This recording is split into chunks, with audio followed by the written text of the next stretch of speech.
What is up, YouTube? It is me, Keltick, and today I am back with another iteration in the Smite Beginner's Guide series. Today I am going to be focusing on the basics of building your characters with the lovely mathematics, everyone's favorite subject in school. Now, I am not here to tell you how to build each specific god in the game. I have other videos that do that for me, and I'm also planning on making more updated videos like that in the future. But regardless, what I am going to be doing today is explaining how damage is dealt in Smite and how items work with your gods so that you can begin to understand what you should be building on certain characters and why. So let's dive into this crap. There are two types of damage that your god can do in Smite: an auto attack damage and ability damage. Each class in the game has certain standards on how this damage is calculated, but in general, every god in the game is different. You can access this information for every single god in the game by going to the Gods tab, clicking on that god that you want to see in that tab, and then hitting the Stats tab on the window that shows up. This is going to bring you to auto attack information among other things. Then if you change to the Abilities tab, you can then choose the ability you want to take a more in-depth look at. But what does all of this information mean? Well, I'm not going to dive into every single thing on this page, but I am going to dive in with some examples. First, I'm going to start with a hunter. If you recall, hunters are meant to be building attack speed and power so that their auto attacks are doing as much damage as possible. As you can see here, we have good old Amuzenkob, who has his auto attack formulated with the following formula. Yeah, lots of fun, isn't it? To break it down, damage in this game breaks into base damage and scaling damage. And what scaling is at a fundamental level is the amount of your physical power or magical power that is going to be put into your other attacks. For example, let's say we have a level 1 Amuzenkob with his Swarm ability. If you had, for some miracle, 100 power, Swarm would do 60 base damage and 80 scaled damage, meaning Swarm would hit for 140 gross damage, and then his auto attacks would hit for about 142.2 gross damage per auto attack. Now, that's the basics of damage. And again, these are all gross calculations that occur before we look at the opponent's defenses. But now we can look at defenses, because where there is offense, there is going to be defense, and after some Googling, here are the formulas for what damage you will actually be doing against targets is. So, looking at this lovely formula, there's two things that are going to come to mind here. We've got two other formulas that we need to use in order to use this damage formula. Now, we've already talked about unmitigated damage. I talked about that about 2 minutes ago. But there's also the protections calculation that we have to keep in mind, and that is another really complicated piece of work. Because where there's protections for defense, people can also build penetration to pierce through armor.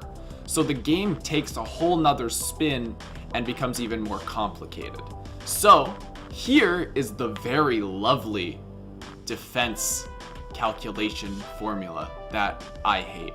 So just like all of your high school math classes, the best way that I'm going to be able to explain this is with a good old-fashioned example. So let's assume that you are going to be a max level Habois with 500 magical power, and in your item arsenal you have Obsidian Shard and 30 flat penetration.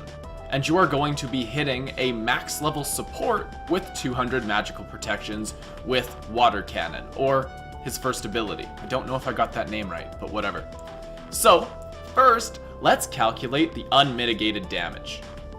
So, we get all that damage dealt and we do the math and bam, there's our number, 734.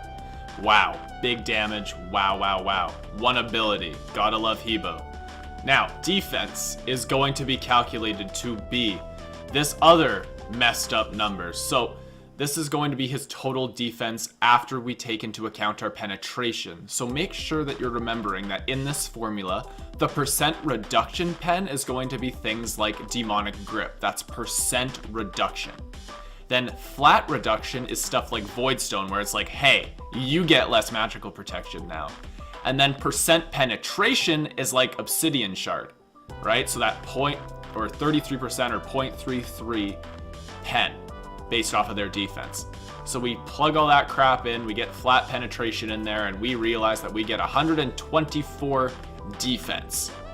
Thus, we get to go and see the actual damage in our main formula. So the actual damage that you're going to be doing on this ability works out to be about 327. So, as you're going to see and are seeing currently, tanks are really hard to kill compared to the squishies.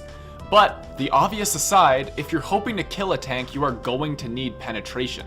So, now with the basics being covered, let's discuss building in general. As I had touched on in the previous guide, which I'm going to put up in the iCard up above, in general, hunters are building physical power and attack speed, mages are building power and pen, guardians and warriors build defense, and assassins are building burst physical power. Yes, I'm excluding outliers because I'm not getting into specifics, but when you're thinking about building, make sure you are looking at the opponent team. Remember, Smite is one of those games where you have to do a lot of thinking and you want to outplay and outthink your team. So, if the enemy team is favoring more warriors and guardians compared to, say, mages, hunters, and assassins, you want to make sure you're picking up more penetration items. Again, in the shop, there is like a little tab so you can see all of the items that fit certain categories, but I digress. As you saw in the formulas that we were using, without penetration, you are going to get stopped hard if you don't pick up pen. You always want to make sure that you're varying your build based on what the enemy is building. It is very hard for someone to say this build is going to work in every single situation, because there is no build that will truly work in every single situation that exists in the game. For instance, as a hunter, I would not build critical strike if the enemy team is especially tanky. I also wouldn't build critical strike if the enemy had a Geb, right? See how things can vary a little bit? The point of what I have been saying here is make sure you're paying attention to the opponent. Not necessarily what the opponent is building, that's an even higher level, but at least what kind of gods the opponents are playing. And then there are also many resources out there for how to build gods. Like, they can give you those cookie cutter builds that are pretty solid. And I myself will be starting to do a building series. After I finish majority of the beginner's guide, I'm going to walk and go through cookie cutter builds. But that's for another day. That being said, I'm going to leave this episode here. Next week, we're going to be diving into the in-game basics. Stuff like rotating, buffs, and other little things that I deem important. If you enjoyed watching today, leave a like on the video and then subscribe to the channel. I plan on to upload a new guide every Friday, so subscribe so you're not missing them. Anyways, that's all the time I got. This is Keltick, signing off. Have a casual day.